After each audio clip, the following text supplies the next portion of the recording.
Today's challenge is to finish off the industrial 2015 Ford F250 Superduty Power Stroke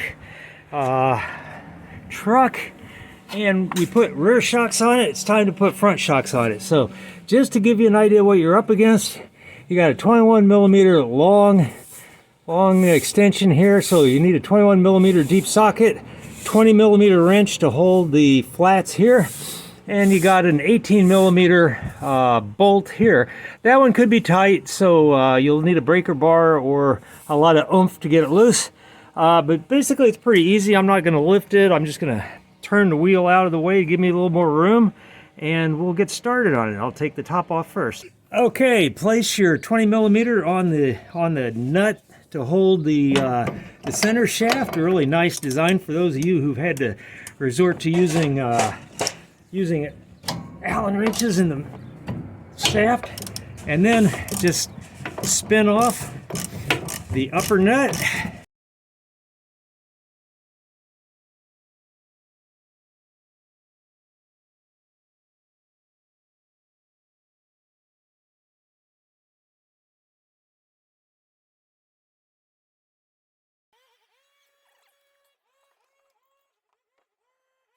The one step I missed showing you was putting a little dab of grease on the threads to make them easier to turn that off. And you can see the old bushings are pretty much past it, so it's a good time to be changing the shock. Let's get that bottom one out now.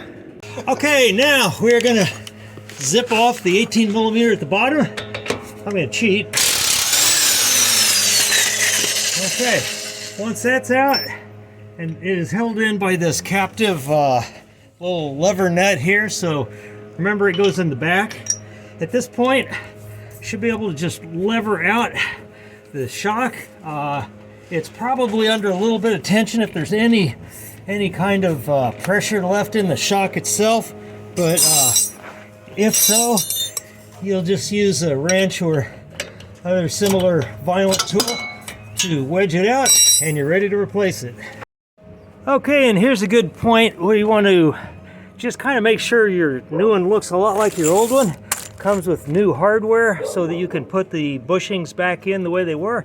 I can see these are a little smaller, which really won't matter. Let's get this one assembled, ready to go back in. Okay, gotta slide that on. This goes on next.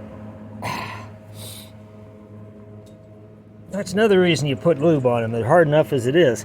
Okay, then when we put it in, this is going to go on top like this with the nylon lock bolt on top. So you don't really need Loctite on this. It'll hold itself in just fine. So we're lubed up.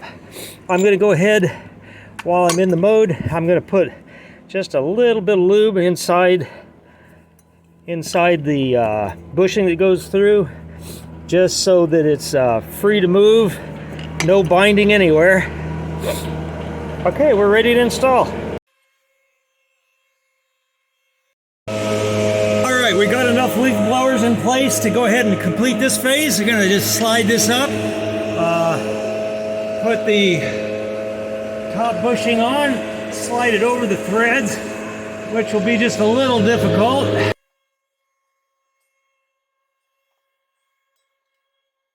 Okay, get the cap on. Okay, once you have the top bushing pressed over the threads, that's enough to hold it in place. I'm actually going to go and work on the bottom now. You can see it's extended far beyond the level of the mount, so I'm going to have to compress it by hand and push it into place, and then get the bolt through it, and that's going to help push the top bolt right through where you can get the nut on it. So again, depending on the shock you get, it'll be harder or easier, and the higher quality, the harder it's going to be. So I got to tell you, these are great shocks.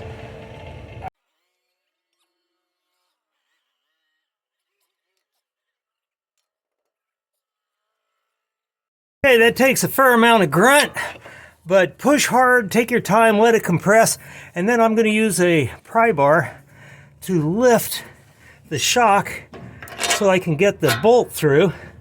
Don't put it too far through though, because you got to put the nut in place behind. So once you get started,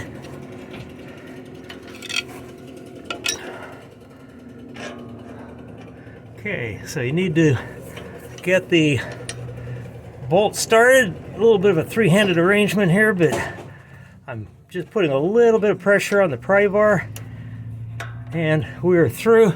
So now it's just a matter of spinning down the 18 on the bottom. And I'm going to go easy on this, folks. Don't want that Gorilla tight at all. Let's go up top now. Now with the pressure on the bottom pushing up, it's relatively easy to get the stud to push through far enough to get the nut in place and start tightening that down. Okay folks, unlike the other one, this one does not have the 20mm nut right here so you can hang on to it. It instead relies on a 6mm Allen to hold the shaft in place while you tighten the nut down on these threads. That's going to make it interesting, but let me show you a few options we got. I can put the Allen wrench in the top here easily enough, and then I can just tighten down the shaft. But I don't like to do that because that actually spins the body of the shock, which just in general is not the healthiest thing in the world for it. So what I'm going to do, you could hold it steady with the Allen wrench, and you could just turn this nut down a little bit at a time with an open end wrench. And yeah, that's good. You saw how long the threads are. That's going to take a while. Or you can cheat.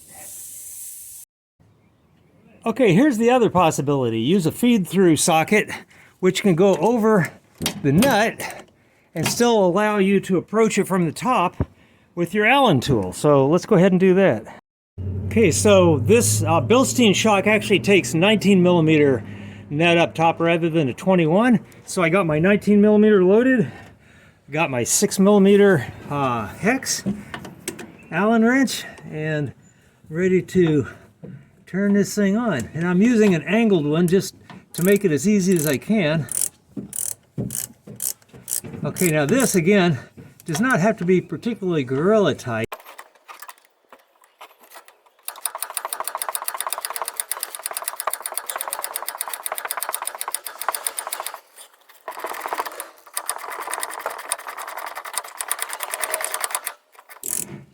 Okay, and this one you don't need to tighten down to a particular torque setting. You tighten it down until this bushing is well and truly mashed on both sides. It's got a nylon locking nut up top, so it shouldn't come loose. We have not spun the shock, as you can tell, because we didn't twist the bellows here. So now the only trick we need to do is go down and tighten the bottom bolt to about 100 foot-pounds. Okay, and the final step is to put 100 foot-pounds on that bottom bolt, and there you go. And we are now fully shocked up front, ready to go do the other one.